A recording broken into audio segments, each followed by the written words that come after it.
ఉపాధ్యాయ పట్టభద్రుల ఎమ్మెల్సీ ఎన్నికల పోలింగ్ కేంద్రాలలో శాంతి భద్రతను సమర్థవంతంగా అమలు అయ్యేలా పోలీస్ శాఖ పూర్తి స్థాయిలో చర్యలు చేపడుతుందని జిల్లా ఎస్పీ జానకి శర్మిల తెలిపారు.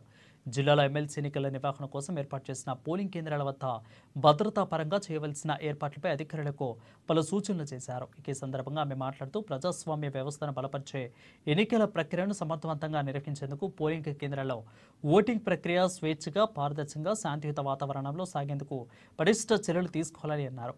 ఎమ్మెల్సీ ఎన్నికల నిర్వహణ కోసం జిల్లా వ్యాప్తంగా 46 పోలింగ్ కేంద్రాలను ఏర్పాటు చేయడం జరిగిందని అన్నారు. ఈ కేంద్రంలో 12 పట్టభద్రులు, 4 ఉపాధ్యాయ కేంద్రాలు ఉన్నాయని తెలిపారు. పోలింగ్ కేంద్రాల వద్ద 144 సెక్షన్ అమల్లో ఉంటుందని, 200 మీటర్ల పరిధిలో ఆంక్షలు ఉంటాయని తెలిపారు. ఎవరైనా ఎన్నికల నియమాలను ఉల్లంఘిస్తే గమనిస్తే డైల్కు 100కు సమాచారం అందించాలని సూచించారు. 100 మీటర్స్ లోపలనే ఉన్నారు. ముఖ్యంగా ఖానాపూర్, నిర్మల్లో అయితే చాలా ఎక్కువగా ఉన్నారు. బైన్సాలో కొద్దిగా తక్కువ ఉన్నారు. కానీ ఈ ఏ రకమైన పార్టీకి సంబంధించిన కండువాలు వేసుకున్నా కూడా 200 మీటర్స్ అవతలే ఉండాలి. పోలింగ్ స్టేషన్స్ దగ్గరలో రాకూడదు.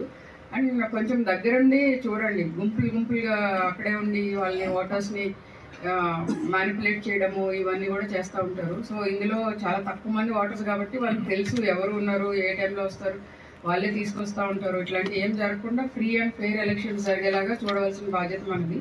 అయిపోయాక కూడా బ్యాలెట్ బాక్సెస్ అవి కూడా చాలాసార్లు మిస్ప్లేస్ అవుతూ ఉంటాయి. కొన్నిసార్లు చాలా అవకాశం సీ దట్ అరే